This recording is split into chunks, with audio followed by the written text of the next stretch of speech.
Hello అండి, hi, welcome to our channel trend trader Telugu. నేను మీ నరేష్. రేపటి Nifty and bank Nifty analysis చేసుకోవడానికి మళ్ళీ మేము ముందుకు వచ్చేసాండి. చేసుకునే ముందు ఒక చిన్న రిమైండర్, మన ఛానల్కి కనుక న్యూగా వచ్చినట్టయితే ఫస్ట్ మా ఛానల్లో ఉన్న కంటెంట్ని చూడండి, దాని తర్వాత మన ఛానల్ని సబ్స్క్రైబ్ చేసుకొని అండ్ నోటిఫికేషన్ బిల్ని కూడా క్లిక్ చేయండి. అండ్ అదేవిధంగా మనకి టెలిగ్రామ్ ఛానల్ కూడా ఉంది, ట్రెండ్ ట్రేడర్ తెలుగు పేరుతోని. మీరు కనుక టెలిగ్రామ్ డౌన్లోడ్ చేసింటే వెళ్ళి సర్చ్ చేయండి ట్రెండ్ ట్రేడర్ తెలుగు అని అండ్ జాయిన్ అవ్వండి జెన్యూన్ ఇన్ఫర్మేషన్ కోసం. And description box and comment బాక్స్లో లింక్ ఉంది, అండ్ అక్కడ నుంచి జాయిన్ అవ్వచ్చు. సో టైం వేస్ట్ చేసుకోకుండా మనం రేపటి అనాలిసిస్ చేసుకుందాం Nifty 50 and bank Nifty. So first నేను నిఫ్టీ చార్ట్ పెట్టుకుంటాను. So Nifty daily time frame చూసుకుందాం ఫస్ట్. అండ్ ఇక్కడ మనం చూసినట్టయితే నిఫ్టీ వచ్చేసి న్యూ ఆల్ టైమ్ హైస్ చేసింది. కాకపోతే నిఫ్టీ మనము డైలీ టైం ఫ్రేమ్లో ఒక బేరిష్ క్యాండిల్ కనిపిస్తుంది. బట్ ఇంట్రాడేలో మీరు చూసారనుకోండి, సో ఇంట్రాడేలో 15 minutes టైం ఫ్రేమ్ పెడితే మార్కెట్ అనేది మార్నింగ్లో హ్యూజ్ గ్యాప్ అప్ ఓపెన్ అయింది. దాని తర్వాత మార్కెట్లో ప్రాఫిట్ బుకింగ్ మనకి కనిపిస్తుంది. సో మార్కెట్ ప్రాఫిట్ బుకింగ్ ఇక్కడ మనకి క్లియర్లీ కనిపిస్తుంది. అండ్ దాని తర్వాత మీరు చూసినట్టయితే ఆల్మోస్ట్ ఆల్ ఈ రేంజ్లో అంటే 25,400 లెవెల్ దగ్గర మార్కెట్ కన్సాలిడేషన్ జరుగుతుంది. అండ్ ప్రీవియస్లీ నిన్న ఈ పాయింట్లో ఒక రెసిస్టెన్స్ ఉండే, అదే ఇవాళ కూడా అది రెసిస్టెన్స్ లెక్క యాక్ట్ చేస్తుంది. అండ్ ఇక్కడ మీరు చూసినట్టయితే డౌన్ సైడ్లో నిన్న మార్కెట్లో ఏదైతే క్లోజింగ్ ఏరియా ఉండేనో ఆల్మోస్ట్ క్లోజింగ్ ఏరియా దగ్గర ఈ లెవెల్ అనేది ఒక సపోర్ట్లకి యాక్ట్ చేసింది. అండ్ మనం సెకండ్ హాఫ్లో చూస్తే ఆల్మోస్ట్ ఆల్ ఈ సపోర్ట్స్ లెవెల్ దగ్గర మార్కెట్ చాలా టైం స్పెండ్ చేసింది. సో ఇప్పుడు మార్కెట్ అనేది సింపుల్ అనాలిసిస్ చేసుకుందాం. ఎందుకంటే ఇక్కడ మార్కెట్లో ఈ మొత్తం జోన్ అంతా కూడా కన్సాలిడేషన్ జోన్. దాని తర్వాత మార్కెట్లో ఇవాళ ఈ బ్రేక్అవుట్ అయింది. ఇప్పుడు ఫేక్ బ్రేక్అవుట్ లెక్క కన్సిడర్ చేయవచ్చు, ఎందుకంటే దీనిపైన మార్కెట్ అనేది సస్టైన్ అవ్వలేదు. సో ఈ జోన్ ఏదైతే ఉందో ఈ జోన్ పైన మళ్ళీ మార్కెట్ అప్ సైడ్లో వెళ్ళింది అనుకోండి, అప్పుడు మనం ఈ లెవెల్స్ని టార్గెట్ చేయొచ్చు. అంటే ఎప్పుడు మార్కెట్ అనేది ఈ లెవెల్స్ పైన మార్క్ చేసి ఉంచాను ఆల్రెడీ 25,484 ఆర్ 25,500 రౌండ్ ఫిగర్ అనుకోండి. సో ఈ లెవెల్స్ పైన మార్కెట్ వెళ్ళింది అనుకోండి, ఫస్ట్ ఈ 2 పాయింట్స్ అంటే ఏదైతే క్లోజింగ్ పాయింట్ అండ్ ఇక్కడ నుంచి ఏదైతే రిజెక్ట్ చేసిన లెవెల్ ఉందో ఆ లెవెల్ అండ్ ప్రీవియస్లీ మార్కెట్ ఇక్కడ రెసిస్టెన్స్ ఉంది ఆ లెవెల్, ఈ 3 లెవెల్స్ని మార్కెట్ బ్రేక్ చేస్తుంది. కాబట్టి అండ్ మార్కెట్ ఈ లెవెల్స్ పైన ఉంటే అప్పుడు మనం సిఈ సైడ్లో రేపు ట్రేడ్ ప్లాన్ చేయవచ్చు 25,500 పైన ఉంటే. సో అగైన్ 25,600 టార్గెట్ చేయొచ్చు అప్పర్ సైడ్ ఈ లెవెల్స్ పైన ఉంటే. సో మార్కెట్లో మనం బేరిష్ ఎప్పుడు అవ్వాలి మార్కెట్లో అంటే ఇవాళ డేలో ఇంపార్టెంట్, ఎందుకంటే చాలా టైం ఈ లెవెల్లో మార్కెట్ టైం స్పెండ్ చేసింది. ఒకవేళ మార్కెట్ అనేది ఈ లెవెల్ని బ్రేక్ చేసి దాని కింద ట్రేడ్ అవుతుంటే కనుక ఇక్కడ మనం పిఈ సైడ్లో ట్రేడ్ ప్లాన్ చేయొచ్చు. సో నెక్స్ట్ టార్గెట్స్ వచ్చేసి అంటే 23,688 ఉంది, రౌండ్ ఫిగర్గా 25,368 ఉంది. సో 25,350 బిలో మార్కెట్ ఉందనుకోండి. సో 350 బిలో ఉంటే మార్కెట్ డౌన్ సైడ్లో 25,300 25,200 లెవెల్ వరకు మార్కెట్ వచ్చే ఛాన్స్ ఉంటుంది. సో ఇక్కడ మనం చూసినట్టయితే 25,200 వరకు కూడా మార్కెట్ ఈ లెవెల్స్ కింద ఉంటే ఈ లెవెల్స్ వరకు మార్కెట్ టెస్ట్ చేసే ఛాన్స్ ఉంటుంది. సో దీని కిందికి వస్తే పిఈ సైడ్లో ట్రేడ్ ప్లాన్ చేయొచ్చు. అండ్ ఈ 2 లెవెల్స్ పైన మార్కెట్ ట్రేడ్ అవుతుంది అనుకోండి, అగైన్ మనం సిఈ సైడ్లో ట్రేడ్ అనేది ప్లాన్ చేయొచ్చు. అండ్ ఈ ఏదైతే కన్సాలిడేషన్ జోన్ ఉండేనో ఆ జోన్లో యాజ్ ఆఫ్ నో ఉంది కాబట్టి మార్కెట్ సెకండ్ హాఫ్లో ఇదే మధ్యలోనే మార్కెట్ ఈ సపోర్ట్ అండ్ రెసిస్టెన్స్ మధ్యలో స్టక్ అయి ఉండే మార్కెట్ నిఫ్టీలో. ఓకేనా. సో నిఫ్టీ వచ్చేసి ప్రాఫిట్ బుకింగ్ కనిపించింది. సో ఈ ప్రాఫిట్ బుకింగ్ కంటిన్యూ అవ్వాలంటే 25,350 కింద వస్తే ప్రాఫిట్ బుకింగ్ కొద్దిగా ఇంకా కంటిన్యూషన్ అవ్వచ్చు 25,200 అండ్ 25,100 వరకు రావచ్చు. ఒకవేళ మార్కెట్ ఫర్దర్గా ఏదైతే ప్రీవియస్ ట్రెండ్ పాజిటివ్ ట్రెండ్ ఉందో దాన్ని కంటిన్యూషన్ చేయాలంటే 25,500 పైనకి వెళ్తే మార్కెట్లో ప్రీవియస్ ఏదైతే పాజిటివ్ ట్రెండ్ ఉందో అది కంటిన్యూషన్ అయ్యే ఛాన్స్ ఉంటుంది. Simple. So same analysis Sensex కూడా అంతే. సెన్సెక్స్ ఎక్స్పైరీ రేపు, సో సెన్సెక్స్ కూడా మనకు పెట్టి చూపిస్తాను. ఇక్కడ మీరు సెన్సెక్స్లో చూసినా సరే ప్రాఫిట్ బుకింగ్ కనిపిస్తుంది సెన్సెక్స్లో. అండ్ ఇక్కడ మనం చూసినట్టయితే సెన్సెక్స్ కూడా న్యూ ఆల్ టైమ్ హైస్ చేసింది సెన్సెక్స్. అండ్ ఇక్కడ మీరు సెన్సెక్స్లో ఇక్కడ మన క్యాండిల్స్ మీరు చూసారనుకోండి, ఈ క్యాండిల్స్ అన్నీ కూడా అంటే ప్రీవియస్లీ ఏదైతే 4 days ఉండేనో ఇక్కడ market almost all sideways candles ఉంటాయి, sideways to reversal candles మనకు కనిపిస్తాయి. సో ఈ జోన్ ఇంపార్టెంట్. అగైన్ మళ్ళీ మార్కెట్ అదే జోన్లోకి వచ్చేసింది. మార్కెట్ ఏదైతే రేంజ్ ఉండేనో ఆ రేంజ్ బ్రేక్అవుట్ అయ్యింది, కాకపోతే ఆ బ్రేక్అవుట్ ఫేక్ బ్రేక్అవుట్ అయింది. ఓకేనా. సో ఈ లెవెల్స్ పైన ఉంటే అట్లీస్ట్ మార్కెట్ మళ్ళీ 83,350 పైన ఉంటేనే మీరు పాజిటివ్ సైడ్ రేపు సిఈ సైడ్ ఉండండి. అండ్ సింపుల్గా ఇక్కడ మనకి 83,000 కింద ఉందనుకోండి మార్కెట్లో, ఇక్కడ స్మాల్ క్వాంటిటీ పిఈ సైడ్లో ట్రేడ్ ప్లాన్ చేయొచ్చు. అండ్ ఇక్కడ మార్కెట్లో ఏదైతే ఈ క్యాండిల్ లో ఉందో ఈ క్యాండిల్ లో బ్రేక్ చేస్తే అప్పుడు మనం ఇంకా డౌన్ సైడ్ ప్యానిక్ సెల్లింగ్ వచ్చే ఛాన్స్ ఉంటుంది. ఇక్కడ మార్కెట్లో ఈ లైన్ కూడా మార్క్ చేసి పెడతాను, ఎందుకంటే ఆల్మోస్ట్ ఆల్ ఈ 4 days ఏదైతుందో ఈ 4 daysలో వచ్చేసి 82,678 దగ్గరలో ఉంది. ఈ లెవెల్స్ కిందికి వస్తే అప్పుడు ఇంకా ప్యానిక్ సెల్లింగ్ వచ్చే ఛాన్స్ ఉంటుంది. అండ్ 82,352 అండ్ 82,200 వైపు మార్కెట్ వచ్చే ఛాన్సెస్ ఉంటుంది. సో ఈ లెవెల్స్ పైన మార్కెట్ ఉంటే సిఈ సైడ్లో ట్రేడ్ ప్లాన్ చేయొచ్చు. అండ్ ఈ లెవెల్స్ కింద ఇవాళ డేలో కింద ఉందనుకోండి, ఇక్కడ మనం పిఈ సైడ్లో ట్రేడ్ ప్లాన్ చేయొచ్చు. అండ్ ఇంకా క్వాంటిటీ ఈ లెవెల్స్ బ్రేక్ అవుతే డౌన్ సైడ్లో క్వాంటిటీ యాడ్ చేసుకోవచ్చు పిఈ సైడ్లో. ఓకేనా? So as of no fake breakout కనిపిస్తుంది మనకి అండ్ ప్రాఫిట్ బుకింగ్ కనిపిస్తుంది సెన్సెక్స్లో. అండ్ మనం 15 minutes టైం ఫ్రేమ్ సెన్సెక్స్ పెట్టినా సరే క్లియర్లీ మనకు అది కనిపిస్తుంది. ఇక్కడ చూడండి మీరు సెన్సెక్స్లో, ఇక్కడ సెన్సెక్స్ మీరు చూసినట్టయితే ఈ జోన్ ఏదైతే మనకి అప్పర్ సైడ్లో ఏదైతే జోన్ ఉందో, రేంజ్ ఉందో అది రేంజ్ బ్రేక్అవుట్ అయింది, గ్యాప్ అప్లో బ్రేక్అవుట్ అయింది. గ్యాప్ అప్లో బ్రేక్అవుట్ అయిన తర్వాత మనకి ఇక్కడ ఫేక్ బ్రేక్అవుట్ ఇది. సో ఇక్కడ నుంచి మార్కెట్ సస్టైన్ అవ్వకుండా డౌన్ సైడ్ వచ్చింది. మార్కెట్ ఏదైతే ఫ్యూ డేస్ నుంచి రేంజ్ ఉందో 4 days నుంచి అదే రేంజ్లో మార్కెట్ ఉంది. సో ఇక్కడ నుంచి ఒక ట్రెండ్ లైన్ కూడా డ్రా అవుతుంది మీరు చూసినట్టయితే, ఫ్లాట్ ప్యాటర్న్ టైపు. సో ఈ లెవెల్స్ ఏదైతే ఉన్నాయో అట్లీస్ట్ మార్కెట్ 83,400 పైన మార్కెట్ ఉంటే రేపు సిఈ సైడ్లో ట్రేడ్ ప్లాన్ చేయొచ్చు. అండ్ ఏదైతే ట్రెండ్ లైన్ ఇక్కడ 83,000 ఉందో ఈ లెవెల్ కింద ఉంటే మనం పిఈ సైడ్లో ట్రేడ్ ప్లాన్ చేయొచ్చు సెన్సెక్స్. ఓకేనా? ఇది మనకి సెన్సెక్స్. అండ్ అదేవిధంగా బ్యాంక్ నిఫ్టీ చూసుకుందాం, దాని తర్వాత ఫిన్ నిఫ్టీ చూసుకుందాం. అండ్ మిడ్ క్యాప్ కూడా చూసుకుందాం. నిన్న కామెంట్స్లో కూడా అడిగారు మిడ్ క్యాప్ లెవెల్స్. నేను మార్నింగ్ టెలిగ్రామ్ ఛానల్లో పోస్ట్ చేస్తా అన్నాను టెలిగ్రామ్ లెవెల్స్ అండ్ టెలిగ్రామ్లో మిడ్ క్యాప్ లెవెల్స్. కాకపోతే నేను మర్చిపోయాను, బికాస్ నేను వర్క్లో బిజీ ఉండే. సో బిజీ ఉండడం వల్ల మర్చిపోయాను, సారీ. అండ్ ఇక్కడ మనం చూసినట్టయితే బ్యాంక్ నిఫ్టీ వచ్చేసి బ్యాంక్ నిఫ్టీ కూడా ఆల్ టైమ్ హైస్కి రీచ్ అయిపోయింది. లాస్ట్ సండే అనాలిసిస్లో క్లియర్లీ చెప్పాను బ్యాంక్ నిఫ్టీలో. సో మార్కెట్ వచ్చేసి 53,000 అండ్ 53,200 లెవెల్స్ ఏదైతే మనకి ఆల్ టైమ్ హైస్ ఉన్నాయో ఆ లెవెల్స్ని మార్కెట్ వచ్చే ఛాన్సెస్ ఉన్నాయి అప్పర్ సైడ్లో అని చెప్పి క్లియర్లీ మనం ఏదైతే సండే రోజు అనాలిసిస్ చేసుకుందామో బ్యాంక్ నిఫ్టీలో క్లియర్లీ మనం మెన్షన్ చేసుకుందాం.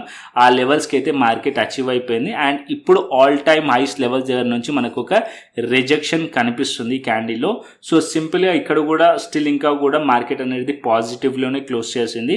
సో కాకపోతే ఇక్కడ మనం సింపుల్గా ఒక లెవెల్ని మార్క్ చేసుకుందాం. 52,955లో ఉంది ఇక్కడ. సో మార్కెట్ వచ్చేసి క్లియర్లీ 52,500 లెవెల్ ఆర్ 600 లెవెల్ని మార్క్ చేయండి. సో ఈ లెవెల్ పైన ఉన్నంతసేపు మార్కెట్లో పాజిటివ్ ఉండొచ్చు. మార్కెట్ ఒకవేళ ఇక్కడ నుంచి కొద్దిగా డౌన్ సైడ్ వచ్చింది అనుకోండి, వెయిట్ చేయండి. మార్కెట్ అనేది డౌన్ సైడ్ వచ్చినా డిప్ ఆన్ బై ప్లాన్ చేయొచ్చు ఈ లెవెల్స్ కింద. అంటే ఏదైతే ఈ క్యాండిల్ ఉందో ఈ క్యాండిల్ ఒక 60% మార్కెట్ డౌన్ సైడ్ వచ్చేసింది అనుకోండి స్ట్రాంగ్లీ, అప్పుడే మార్కెట్లో ఫర్దర్ సెల్లింగ్ ఎక్స్పెక్ట్ చేయొచ్చు. యాజ్ ఆఫ్ నో బ్యాంక్ నిఫ్టీలో నా వ్యూ ఇంకా కూడా పాజిటివ్గా ఉంది. బ్యాంక్ నిఫ్టీ ఇంకా కూడా ఫర్దర్ అప్ సైడ్ వెళ్ళే ఛాన్సెస్ కనిపిస్తున్నాయి నాకు. ఇవాళ ఇప్పుడు మనం క్లోజింగ్ చూసినా సరే పాజిటివ్లోనే క్లోజ్ అయింది. అండ్ ఇంకొక పాయింట్ ఇక్కడ మీరు చూసినట్టయితే నిఫ్టీలో ప్రాఫిట్ బుకింగ్ కొద్దిగా ఎక్కువగా వచ్చింది, బట్ బ్యాంక్ నిఫ్టీలో మేనేజబుల్ అయింది. ఇక్కడ మన ఏదైతే గ్యాప్ ఉందేనో ఆ గ్యాప్ మనకి ఇక్కడ సపోర్ట్ లేక యాక్ట్ చేసింది బ్యాంక్ నిఫ్టీలో. అండ్ ఇక్కడ మీరు చూసినట్టయితే ఒక బేరిష్ ప్యాటర్న్ ఫామ్ చేసి market completely sideways to bullish ఉండే బ్యాంక్ నిఫ్టీలో. Bank Nifty further up side వెళ్ళాలంటే 53,200 అండ్ 53,500 పైన మార్కెట్లో ఫర్దర్ అప్ సైడ్ ఎక్స్పెక్ట్ చేయవచ్చు. And slightly bank Nifty down side రావాలనుకోండి, ఇవాళ ఏదైతే లో ఉందో ఈ లో బ్రేక్ చేస్తే ఇక్కడ మనకి కొంచెం షార్ట్ ఎంట్రీ మనకి ప్లాన్ చేయొచ్చు. పీ సైడ్లో క్వాంటిటీ మాత్రం తక్కువ పెట్టి సో ఈ లెవెల్స్ని మార్కెట్ టెస్ట్ చేసే ఛాన్స్ ఉంటుంది. ఇది బ్రేక్ అయింది అనుకోండి, అగైన్ మళ్ళీ మార్కెట్ అనేది 52,200 వైపు మార్కెట్ వచ్చే ఛాన్స్ ఉంటుంది. సో ఇక్కడ నుంచి కూడా ఒక షార్ట్ ట్రేడ్ ప్లాన్ చేయొచ్చు. బట్ ఈ లెవెల్స్ కింద మార్కెట్లో ఉంటేనే, మార్కెట్ 52,800 లెవెల్ ఆర్ 52,500 లెవెల్ కింద ఉంటే అక్కడ నుంచి మార్కెట్ కొద్దిగా డౌన్ సైడ్ వచ్చి అండ్ ఇక్కడ నుంచి మళ్ళీ సపోర్ట్ తీసుకొని అప్ సైడ్ వెళ్ళే ఛాన్సెస్ ఉంటుంది. ఇలాంటి ప్యాటర్న్ ఫామ్ చేసే ఛాన్స్ ఉంటుంది. సో 52,200 అండ్ 52,000 లెవెల్ దగ్గర సిఈ సైడ్లో ట్రేడ్ ప్లాన్ చేయొచ్చు. ఇక్కడ నుంచి ఒకవేళ పిఈ సైడ్లో మీరు ట్రేడ్ ప్లాన్ చేస్తే ఈ లెవెల్లో ప్రాఫిట్ బుక్ చేసేసేయండి ఆర్ ట్రేల్ అనేది చేయండి. ఈ లెవెల్లో మళ్ళీ సిఈ సైడ్లో ట్రేడ్ ప్లాన్ చేయొచ్చు 52,200 అండ్ 52,000 లెవెల్ దగ్గర అండ్ అప్పర్ సైడ్లో మళ్ళీ టార్గెట్స్ అనేవి పెట్టుకోవచ్చు. So bank Nifty, fin Nifty dip on బయ్యే కనిపిస్తుంది నాకు. సో ఫిన్ నిఫ్టీ కూడా సిమిలర్, ఫిన్ నిఫ్టీ కూడా మనం చూసినట్టయితే సిమిలర్. ఒకవేళ ఫిన్ నిఫ్టీలో కూడా మార్కెట్ ఈ లెవెల్ని హోల్డ్ చేసింది. సో ఈ లెవెల్స్ కింద మార్కెట్ ఉంటే మార్కెట్ ఈ లెవెల్ వరకు రావచ్చు అండ్ ఈ లెవెల్ వరకు రావచ్చు. సో ఇక్కడ నుంచి మార్కెట్ అనేది షార్ట్ ఎంట్రీ మనకి ప్లాన్ చేయవచ్చు పిఈ సైడ్లో. అండ్ ఇక్కడ నుంచి వచ్చిన తర్వాత ఈ లెవెల్ దగ్గర మార్కెట్ మళ్ళీ సపోర్ట్ తీసుకొని అప్ సైడ్ వెళ్ళే ఛాన్స్ ఉంటుంది. సో ఈ జోన్స్ దగ్గర మనకి సిఈ సైడ్లో ట్రేడ్ ప్లాన్ చేయవచ్చు అండ్ అప్పర్ సైడ్లో డే హైస్ బ్రేక్ అయిన మార్కెట్లో ఫర్దర్ అప్ సైడ్ వెళ్ళే ఛాన్స్ ఉంటుంది. So bank Nifty, fin Nifty dip on buy plan చేయవచ్చు. అండ్ నిఫ్టీలో కూడా ఆల్రెడీ మీకు లెవెల్స్ చెప్పేశాను. అండ్ ఇప్పుడు మిడ్ క్యాప్కి వెళ్దాం. సో నిన్న మిడ్ క్యాప్ కూడా అడిగారు కాబట్టి మిడ్ క్యాప్కి వెళ్దాం. సో మిడ్ క్యాప్ చూసినట్టయితే ఫస్ట్ డైలీ టైం ఫ్రేమ్ పెడతాను మిడ్ క్యాప్ది. సో 3 days నుంచి మీరు చూసారనుకోండి, 3 to 4 days నుంచి మార్కెట్ అనేది రిజెక్ట్ చేస్తూ వస్తుంది. ఇక్కడ ఏదైతే bearish engulfing candlestick pattern form చేసిందో సో కన్ఫర్మేషన్ ఇచ్చి మార్కెట్ డౌన్ సైడ్ వచ్చింది. సో ఇవాళ మార్కెట్లో ఏదైతే మేజర్ సపోర్ట్ ఉందో ఆ లెవెల్ని మార్కెట్ టెస్ట్ చేసి ఇంట్రాడేలో స్లైట్లీ బౌన్స్ కనిపించింది మనకి. సో ఫర్దర్ సెల్లింగ్ మిడ్ క్యాప్లో రావాలంటే మిడ్ క్యాప్ 12,950 అండ్ 12,892 కిందనే ఫర్దర్ సెల్లింగ్ వచ్చే ఛాన్స్ ఉంటుంది. Further down side mid cap రావాలంటే ఈ జోన్ అనేది చాలా ఇంపార్టెంట్ జోన్. ఈ లెవెల్ కిందనే ఫర్దర్గా మనం ప్రాఫిట్ బుకింగ్ అండ్ సెల్లింగ్ అనేది ఎక్స్పెక్ట్ చేయవచ్చు మిడ్ క్యాప్లో. సో ఆల్రెడీ మార్కెట్ అనేది ఇంట్రాడేలో ఈ పాయింట్లో సపోర్ట్ తీసుకుంది కాబట్టి సో ఇప్పుడు మనం ఇంట్రాడే 15 minutes చార్ట్కి వెళ్దాం. సో ఈ టైం ఫ్రేమ్కి సో ఇక్కడ చూసారనుకోండి ఒక బులిష్ ప్యాటర్న్ కనిపిస్తుంది. సో ఇక్కడ మనకి హయ్యర్ హైస్ వేస్తూ మార్కెట్ కనిపిస్తుంది. సో మార్కెట్ అనేది నెక్స్ట్ మార్కెట్ ఒకవేళ ఫ్లాట్ ఓపెన్ అయినా మార్కెట్ అప్ సైడ్ వెళ్తుంది అనుకోండి, ఈ లెవెల్స్ టార్గెట్ ఉండే ఛాన్స్ ఉంటుంది. 13,270 అండ్ 13,400 లెవెల్స్ టార్గెట్ ఉండే ఛాన్సెస్ ఉంటుంది అప్పర్ సైడ్లో. ఒకవేళ మార్కెట్ అనేది స్లైట్లీ గ్యాప్ డౌన్ ఓపెన్ అయింది అనుకోండి, ఈ లెవెల్స్ కింద మార్కెట్లో బ్రేక్ చేసేస్తే మార్కెట్ ఈ లెవెల్స్ బ్రేక్ చేసింది అనుకోండి, ఇక్కడ మనం పిఈ సైడ్లో ట్రేడ్ ప్లాన్ చేయవచ్చు. ఈ లెవెల్స్ కిందికి వస్తే అప్పుడు మనం బేరిష్ ట్రేడ్ ప్లాన్ చేయవచ్చు మిడ్ క్యాప్లో. ఓకేనా. So Nifty, bank Nifty, fin Nifty, Sensex and mid cap clearly అర్థమైంది అనుకుంటున్నాను. ఇప్పుడు ఆప్షన్ చైన్ డేటాకి వెళ్దాం. So first option chain data, Nifty option chain data పెడతాను. సో నిఫ్టీ వచ్చేసి మనం చూసినట్టయితే నిఫ్టీలో 25,400 లెవెల్, 35,000 అండ్ 32,000 ఇక్కడ మనకి ఆల్మోస్ట్ ఈక్వల్ కనిపిస్తుంది. సో ఇది support and resistance like act చేస్తుంది. 25,200 support level. Next and upper సైడ్లో రెసిస్టెన్స్ 25,600 అండ్ 25,500 రెసిస్టెన్స్. కొద్దిగా ఇక్కడ నాకు రెసిస్టెన్స్ స్ట్రాంగ్లీ ఫేస్ చేస్తున్నట్టు కనిపిస్తుంది. ఈ 90,000, 60,000 మనకి change in open interest call side కనిపిస్తుంది. సో రెసిస్టెన్స్ అనేది ఫేస్ చేస్తున్నట్టు కనిపిస్తుంది. 25,500 లెవెల్ దగ్గర 80,000 ఉంది, ఇక్కడ 90,000 ఉంది. సో మార్కెట్ 25,500 పైకి వెళ్తే అండ్ 600 పైకి వెళ్తే మార్కెట్ స్ట్రాంగ్లీ మళ్ళీ అప్ సైడ్ వెళ్ళే ఛాన్స్ ఉంటుంది. యాజ్ ఆఫ్ నో ఈ రెండు levels strongly resistance like act చేస్తే 25,500 అండ్ 25,600 అండ్ డౌన్ సైడ్లో 25,400 and 25,200 support levels. So as of now change in open interest చూసారనుకోండి 50,000 మనకి ఇక్కడ 25,000 లెవెల్ దగ్గర కనిపిస్తుంది. సో ఒకవేళ మార్కెట్ 25,200 బ్రేక్ అయితే అప్పుడు 25,000 వరకు వచ్చే ఛాన్స్ ఉంటుంది. సో మేజర్ సపోర్ట్ అయితే 25,200 లెవెల్. సో దీని కిందికి వస్తేనే అప్పుడు 25,000 లెవెల్ వరకు వచ్చే ఛాన్స్ ఉంటుంది. నాకు తెలిసి నేను 25,200 ఆర్ 100 లెవెల్ దగ్గర మార్కెట్ సపోర్ట్ తీసుకొని మళ్ళీ అప్ సైడ్ వెళ్ళే ఛాన్సెస్ ఉన్నాయని అనుకుంటున్నాను. సో ఈ లెవెల్స్ దగ్గర అయితే మార్కెట్ని అబ్జర్వ్ చేయండి నిఫ్టీలో. అండ్ అదేవిధంగా బ్యాంక్ నిఫ్టీకి వద్దాం. So bank Nifty option chain data పెడతాను. So bank Nifty option chain data వచ్చేసి ఇక్కడ మనకి చేంజ్ ఇన్ ఓపెన్ ఇంట్రెస్ట్ మీరు చూసారనుకోండి 50,000, 53,000, 58,000 ఇక్కడ మనకి 53,200 లెవెల్ దగ్గర, 53,500 లెవెల్ దగ్గర, 54,000 లెవెల్ దగ్గర రెసిస్టెన్స్ యాడ్ అయింది. అండ్ డౌన్ సైడ్లో సపోర్ట్ వచ్చేసి 52,500 లెవెల్ దగ్గర 61,000 ఉంది. 53,000 లెవెల్ దగ్గర మీరు నోటీస్ చేస్తే 87,991 స్టిల్ ఇంకా కూడా 53,000 level strong support level like act చేస్తుంది బ్యాంక్ నిఫ్టీలో. సో బ్యాంక్ నిఫ్టీ స్టిల్ ఇంకా కూడా as per option chain data ఎటువంటి వీక్నెస్ అనేది కనిపించట్లేదు. స్టిల్ స్ట్రాంగ్గా ఉంది bank Nifty 53,000 level and 52,500. As per ఓఐ data కూడా మనకు సపోర్ట్ సైడే ఇక్కడ మనకి స్ట్రాంగ్లీ పుట్ రైటింగ్ యాడ్ అయింది కాబట్టి స్టిల్ ఇంకా కూడా పాజిటివ్ కనిపిస్తుంది బ్యాంక్ నిఫ్టీ. ఓకేనా. ఇది మనకి నిఫ్టీ, బ్యాంక్ నిఫ్టీ, సెన్సెక్స్. అండ్ అదేవిధంగా global markets as of now ఏం చేస్తున్నా చూసుకుందాం. సో ఇక్కడ చూసినట్టయితే యుఎస్ మార్కెట్స్ చాలా స్ట్రాంగ్లీ ఉన్నాయి. సో నేను ఇండియన్ మార్కెట్స్లో ఎప్పుడైతే మీకు టెలిగ్రామ్ ఛానల్లో ఈ లెవెల్లో సపోర్ట్ ఉందని చెప్పానో సో ఆ టైంలో కనుక నేను యుఎస్ మార్కెట్స్ని చూసినట్టయితే ఆ టైంలో కూడా ఇది అరౌండ్ పాజిటివ్లోనే ఉండే, పర్ఫెక్ట్ ఫిగర్ లేదు, బట్ మనకి పాజిటివ్లోనే ఉండే. సో అక్కడ నుంచి బౌన్స్ వస్తుందని ఎక్స్పెక్ట్ చేశాను, బట్ బౌన్స్ దేంట్లో వచ్చింది, మిడ్ క్యాప్లో వచ్చింది. నేను అబ్జర్వ్ చేస్తే మిడ్ క్యాప్లో వచ్చింది, బట్ నిఫ్టీలో రాలేదు. నిఫ్టీలో కూడా నేను ఎక్స్పెక్ట్ చేశాను ఈ పాయింట్ నుంచి, బట్ స్లైట్లీ వచ్చింది. బట్ ఇక్కడ నుంచి రికవరీ చేసి అట్లీస్ట్ దీనిలో 50% కవర్ చేస్తాను అనుకున్నాను, బట్ మిడ్ క్యాప్లో ఇక్కడ నాకు రికవరీ కనిపించింది. ఇక్కడ నేను ఏదైతే యుఎస్ మార్కెట్స్ని చూశానో దాని తర్వాత నాకు అక్కడ రికవరీ కనిపించింది ఆఫ్టర్నూన్ టైంలో. అండ్ యుఎస్ టెక్ 100 కూడా పాజిటివ్లో ఉంది, 400 పాయింట్స్. అండ్ యుఎస్ 30 అంటే డౌ జోన్స్, నాస్డాక్ రెండు కూడా స్ట్రాంగ్లీ పాజిటివ్లోనైతే కనిపిస్తున్నాయి ఫ్యూచర్స్.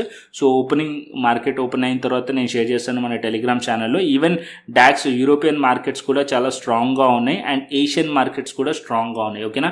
సో ఓన్లీ మన మార్కెట్స్లో మాత్రం గ్యాప్ అప్ ఓపెన్ అయిన తర్వాత ప్రాఫిట్ బుకింగ్ వచ్చింది. Other than global markets still చాలా స్ట్రాంగ్లీ పాజిటివ్లోనే ఉన్నాయి. ఓకేనా. ఇది మనకి Nifty, bank Nifty, Sensex and global market analysis. So content నచ్చితే లైక్ చేయండి, షేర్ చేయండి అండ్ సబ్స్క్రైబ్ చేయండి. మరొక ఇంట్రెస్టింగ్ అనాలిసిస్తోని, మరొక ఇంట్రెస్టింగ్ వీడియోతోని మళ్ళీ ముందుకు వస్తాను. Thanks for watching this video. Then take care, see you, tata, bye bye అండి.